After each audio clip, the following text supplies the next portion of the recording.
السلام علیکم۔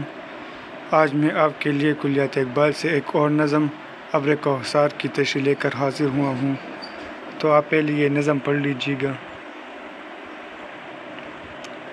اقبال کی یہ نظم بھی مناظر فطرت کی آئینہ دار ہے۔ یہاں انہوں نے جو خوبصورت منظر نگاری کی ہے وہ انتہائی طور پر قابل داد ہے۔ پوری نظم بلند و بالا پہاڑوں پر چھائے ہوئے بادلوں کے مکالموں کی آئینہ دار ہے۔ بادل برستے ہیں تو کھیت سرسبز اور شاداب ہو جاتے ہیں۔ کاشتکاری کے عمل میں کسان ان سے استفادہ کرتا ہے۔ باغوں میں پھلوں اور پھولوں کی کاشت بھی ان کے بغیر ممکن نہیں۔ پہلا بند معنی پلک بوس آسمان کو چومنا یعنی بلند پہاڑ۔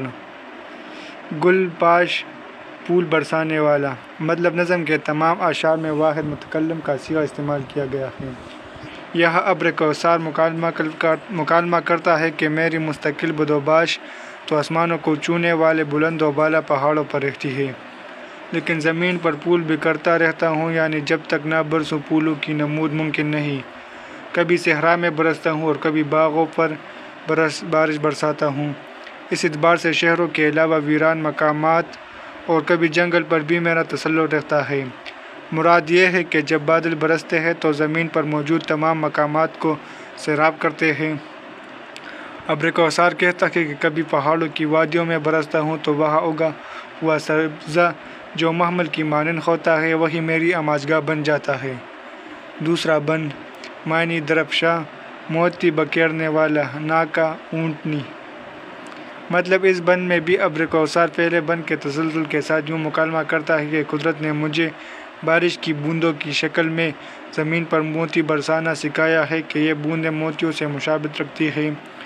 میں جب برستا ہوں تو ان لمحات میں بوندوں کے گرنے سے جو خوبصورت اور دلکش آوازیں پیدا ہوتی ہیں ان کو رحمت باری کے لیے نغمہ سرائی سے تعبیر کیا جا سکتا ہے، اور جب خشک و بنجر کھیتوں پر برستا ہوں تو ان کی آبیاری سے کسانوں کے پژمردہ دل مسرتوں اور خوشیوں سے لبریز ہو جاتے ہیں، اور جب باغوں پر برستا ہوں تو وہاں پھلوں اور پھولوں پر تازگی اور شباب جھلک اٹھتا ہے۔ میرا وجود تو حیات و کائنات کے لیے ایک دلخوش کن حیثیت کا مالک ہوتا ہے، اور جب ہوائیں چلتی ہیں تو مجھے یکجا ہو کر زمین پر برسنے اور اسے نکھارنے میں مدد دیتی ہے۔ مراد یہ ہے کہ بادل جب برستے ہیں تو نہ صرف یہ فصلوں کی کاشت میں اضافہ ہوتا ہے، باغات میں پھل پھول کو زندگی اور نمو بخشتے ہیں، بلکہ زمین کے حسن و زیبائش کا سبب بھی بنتے ہیں۔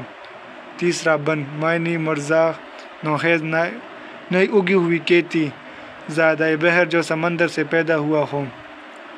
مطلب اس بند میں ابر کوثر یوں مکالمہ کرتا ہے کہ پہلے بیان کے باوصف اگر میں کسی بستی پر سے بغیر گزر جاتا ہوں تو جو کسان اور باغبان میرے برسنے کے منتظر ہوتے ہیں وہ نا امیدی اور مایوسی کا شکار ہو جاتے ہیں اور اس عالم میں رحمت باری کے طلبگار نظر آتے ہیں۔ ان کی امیدیں تشنہ رہ جاتی ہیں اور میرے برسنے کی دعائیں مانگتے ہیں۔ پھر جب کسی ندی پر زور شور کے ساتھ برستا ہوں تو اس کے پانی میں بنور سے پھلنے لگتے ہیں۔ حقیقت تو یہ ہے کہ میرے دم سے تازہ اگی ہوئی فصلیں اور باغوں کے سبززار قائم ہیں۔ میں ان کے لیے امید آز کی حیثیت رکھتا ہوں۔ میں سمندر سے پیدا ہوا ہوں اور سورج نے میری پرورش کی ہے۔ فطری اور سائنسی اصولوں کے مطابق سورج کی گرمی سے سمندر کا پانی بھاپ بن کر اڑتا ہے، پھر بادل کی شکل اختیار کر لیتا ہے۔ اس شعر میں اقبال نے اس نکتے کی جانب اشارہ کیا ہے۔ چوتھا بند معنی چشمہ کو پانی کا سوتا کم اٹھ کر کھڑا ہو، شبستان و امیروں کے سونے کی جگہ۔ مطلب اس آخری بند میں ابر کوثر یوں گویا ہے کہ پہاڑوں سے برآمد ہونے والے چشموں کو میں نے ہی سمندر جیسا جوش و خروش عطا کیا۔ میرے سبب ہی گرمی کے مارے پرندے سکھ کا سانس لے کر نغمہ سرا ہوتے ہیں۔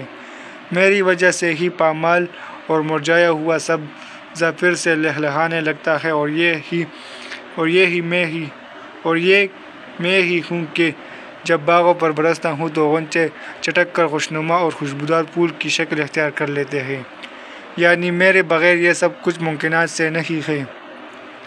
میرے ہی فیض و برکت سے پہاڑوں کے دامن میں کسانوں کہ جھونپڑوں میں بھی رونق آ جاتی ہے، اس لیے کہ میرے سبب ان کی کھیتیاں لہلہاتی ہے اور انہیں خوشحالی عطا کرتی ہے، میں ان کے لیے مسرتوں کا باعث بنتا ہوں۔ اس کے ساتھ ہی ہمارا یہ نظم مکمل ہوتا ہے۔ آپ کی خدمت میں ایک اور نظم کے ساتھ حاضر ہوں گے۔ اللہ حافظ۔